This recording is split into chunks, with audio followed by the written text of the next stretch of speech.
Good morning, everyone. Welcome to Meditate with Adam, session 162. Thanks for coming along this morning to enjoy meditation, to start the day as we mean to go on. What better way to start the day than with a meditation? And we've reached session 162. As you know, 62 is a very good number. Almost as good as 64, which is coming on Wednesday morning at 8 a.m. Tuesday morning, which is tomorrow, 63, 163. And this evening, 162.5. We begin Bank Holiday Monday here in the UK, the last day of August, with another meditation sandwich.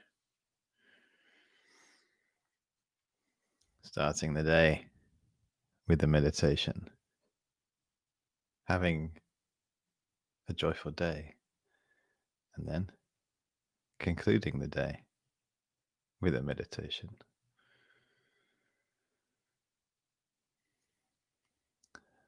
Setting our intention at the beginning of the day,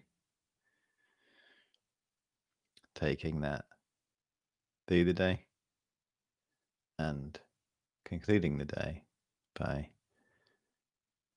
surveying and assessing the day, reviewing the day, rejoicing in the day, and then concluding to continue the following day. This is systematic approach. It is a surefire way to experience all the great benefits of meditation just by engaging in it regularly. Yeah. That is the key. Nothing more. And that is what we're doing. Who would have thought at the beginning of the year we'd be sitting here on a bank holiday Monday, 7 a.m. meditating? Maybe none of us. But here we are. We are transforming adverse conditions into our spiritual path. Yesterday, we engaged in the Maranasati retreat, part 8, where we were exploring the essential theme of grief, transforming grief. And the analogy that was used, one of the analogies, there were several, but one of the analogies that were used was the lotus arising out of the mud from the mind of grief, the muddy waters of grief. We all experience grief through loss. This is characteristic of human life, to experience loss. We experience loss every day. And we have the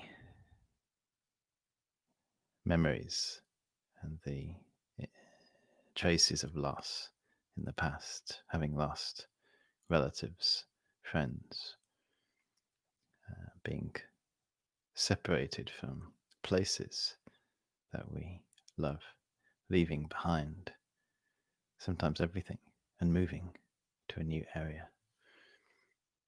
We experience a sense of grief. Sometimes that grief is not dealt with because we distract ourselves. For example, when somebody dies, usually the time after that, extremely busy. Yeah, we get so busy with all our activities, we never get the chance to see the grief So we can potentially be going around our daily life with this grief continuously because we haven't dealt with it. We haven't looked at it, distracting ourselves away from it. One of the effects of having grief, consequences, is that we get angry, we get frustrated by things. It seems like things aren't fair. Yeah. Such an important theme and often overlooked, not really talked about. And we're exploring how, from this grief, we can cultivate gratitude and compassion. So the gratitude and compassion grows out of that grief. It's like you need it for those minds to grow. So we know gratitude and compassion are beautiful, open, blissful, positive minds, like a lotus flower, but we can't have them without the muddy waters. So, with respect to training and meditation now, this is only coming about due to the challenging circumstances we find ourselves in, being locked down. And so this is adverse conditions, but we transform it. We learn how to transform adverse conditions, whatever they may be, into a spiritual path. So yesterday we were exploring how to transform grief. But on these daily sessions, they are looking at how we can transform being locked down and living in what is known as a pandemic by some people across the world. So we're exploring how we can transform that rather than getting frustrated, annoyed, grief-stricken even by it all, bewildered, discontent, agitated, nervous, fearful. We simply learn how to transform it, which is what we're doing. If we're meditating correctly, we're not sticking our head in the sand. We're transforming it. There's a big difference between ostrich style meditation and actual transformation. There's a subtle difference, but we can quite easily, if we're not careful, just become like a meditation ostrich.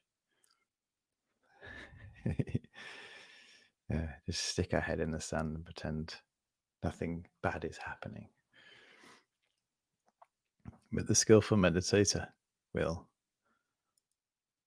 look head on at what is arising, both externally, not afraid of what is happening outside, and internally, we're not in denial about the emotions that we have. Approaching them head on and seeing them as the muddy waters that, if we're skillful, from which all our positive states of mind can grow. And like what we're doing now, the meditation habit can grow from the muddy waters of being in a global pandemic. That is the transformation that we're engaged in here. Transformation doesn't happen overnight, and in the same way a lotus flower doesn't occur overnight, it happens step by step, and that is why we engage in a daily practice. We start to appreciate that it's not like a fast food instant hit that we're looking for. It's an organic, natural growth that if we keep going, we will create the habit of a lifetime. But we have to appreciate it's a pacing of oneself. If we're just pushing a little bit now, squeezing our way into the straitjacket of meditation, of course, eventually we will need to break free from it.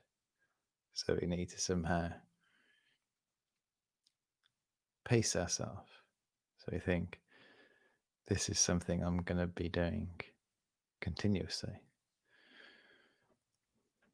There's no pressure to sit here this morning. In fact, it's a joy. Yeah. So we try and bring some lightness into our meditation that will propel us to keep us going. The lightness comes from being able to concentrate and focus all our energies and attention on our chosen object of meditation, which in the context of these meditations at the moment is the natural breath. What do? We seek the object of meditation. Mentally seek it. So the natural breath is a relatively straightforward object of meditation. We seek it. We can experience it physically. There it is. Then find it. And then with our awareness, we hold it mentally. And then we remember what we're doing. So once we found it, we hold it, and then we use our mindfulness to remember that that's what we're doing. This is often the error. We find the breath, and then we forget that's what we're meant to be doing. And we become a drifter. Yeah. Not a meditator, but a drifter. You say, I'm off to do my drifting for half an hour. There's no benefits coming from drifting. And to meditate requires mindfulness. Mindfulness is remembering the object of meditation. Hold it. Then we're alert to distractions. We see those distractions, but we don't follow them. And we remain on our object of meditation as though our life depended on it. And then we can stay there for as long as we want. We may, like a child who's holding on to something, maybe the grip hasn't strengthened enough, so they drop the ball. So if we drop the object of meditation, we have to go and seek it again. Find it, hold it, remain with it. This is the process of concentration training. And this process, it doesn't necessarily just happen once during the meditation. It can happen 10 times, 50 times, 100 times. To some degree, it doesn't matter how many times we get distracted. The key to the training is whether we can bring ourselves back to the object of meditation. That's the key. Not to worry if we get distracted a lot. That is natural.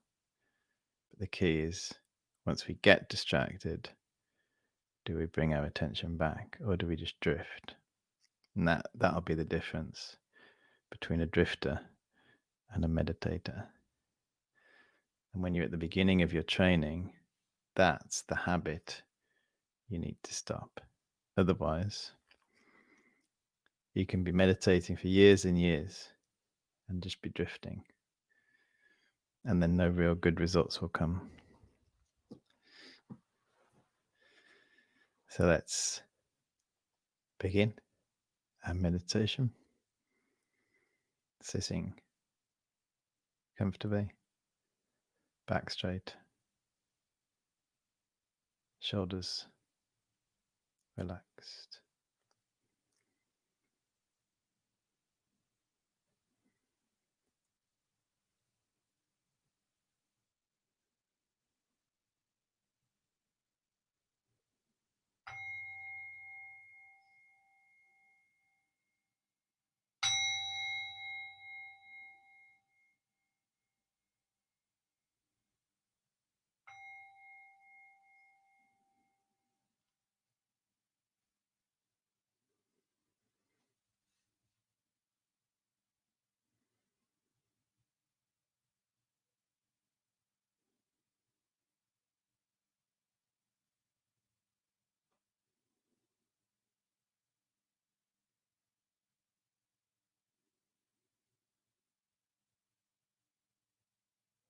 We encourage ourselves to stay focused over these next few minutes. This will make such a difference to our day, our week ahead, if we can concentrate our mind now, train our mind in the art of meditation.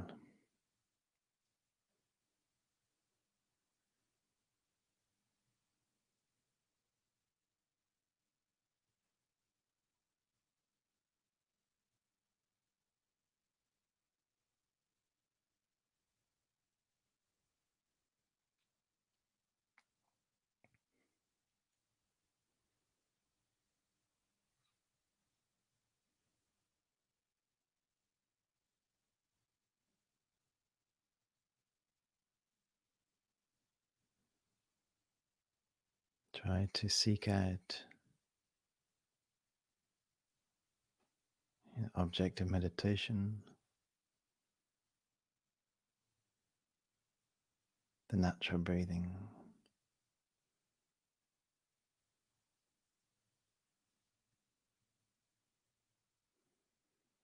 Notice its flow through your body,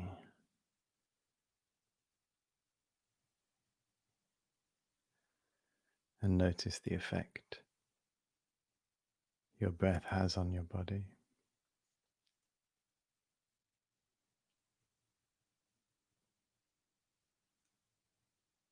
And try to follow its movement.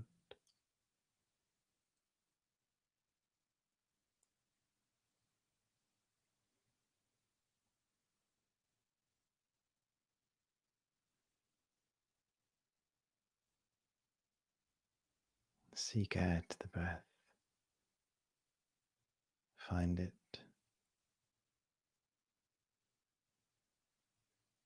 then hold it.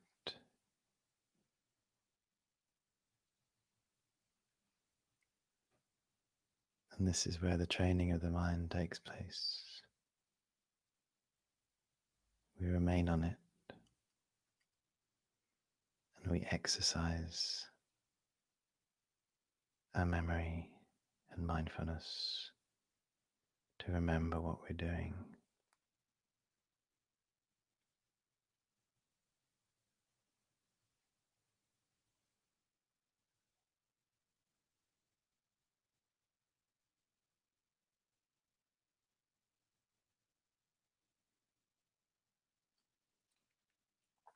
And when you see the mind drifting, just note that and patiently encourage yourself to return to the object of meditation.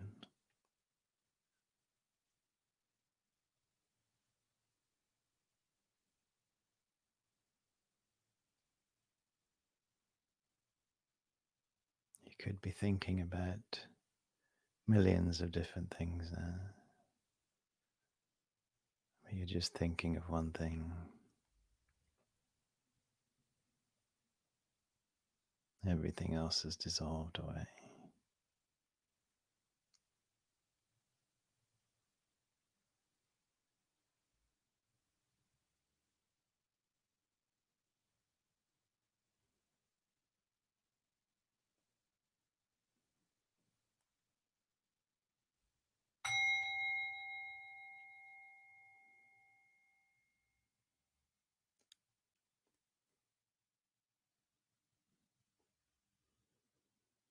So in our own time now, we quietly try to become one with the natural breath,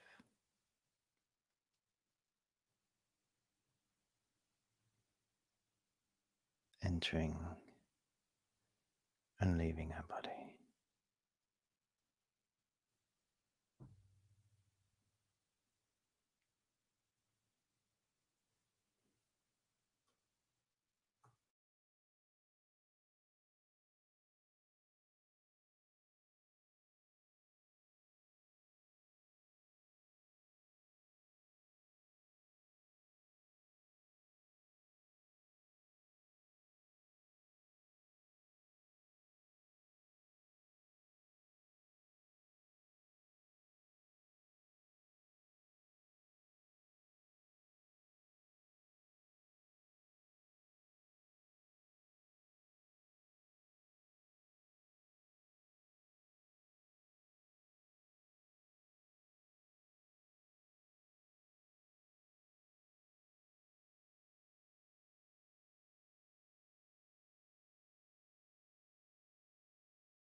Just for the last few minutes,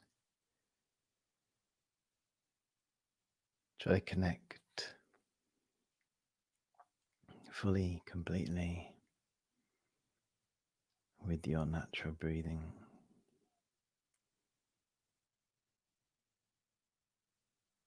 almost as though the world around you is dissolved away. Just you and the breath. All you can hear is your breath. There's no gap between yourself and your breath.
And as our session concludes,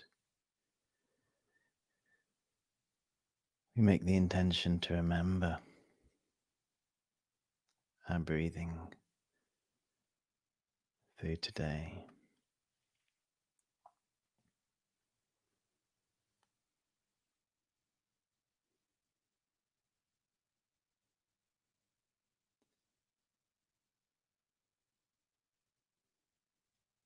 And we wish that all the people in our life,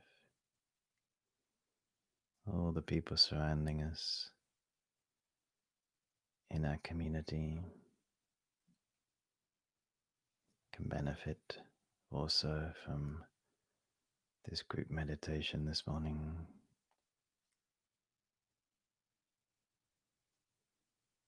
May peace, calm, and fearlessness arise in the minds of all living beings.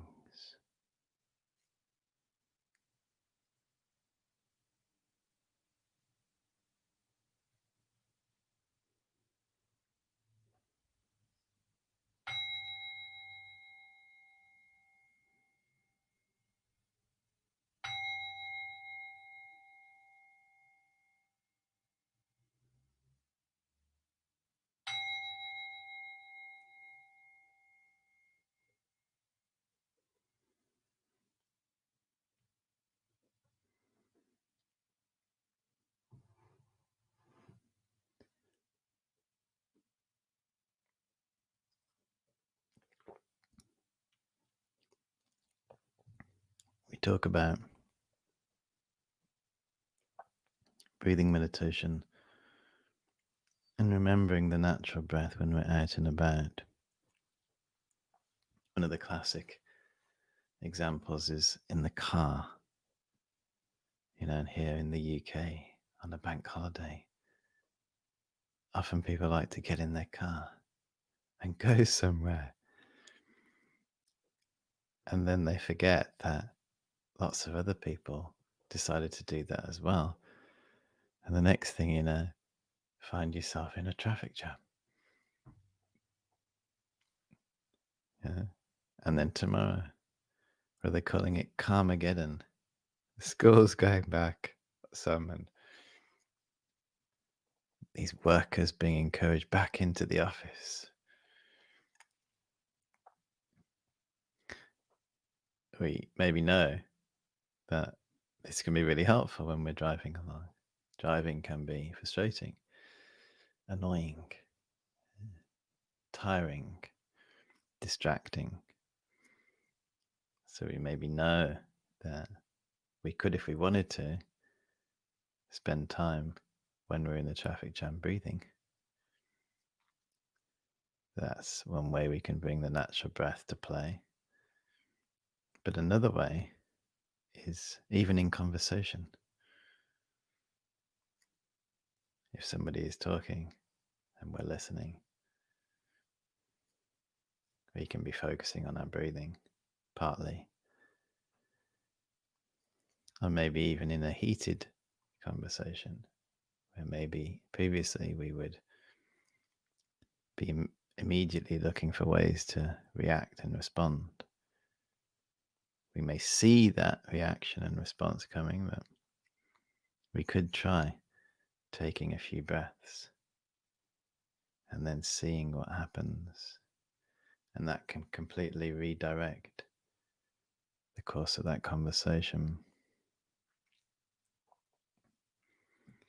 I wish you a pleasant day ahead, and I will be here at 7:30 in 11 hours and 59 minutes time, hopefully, all being well, for session.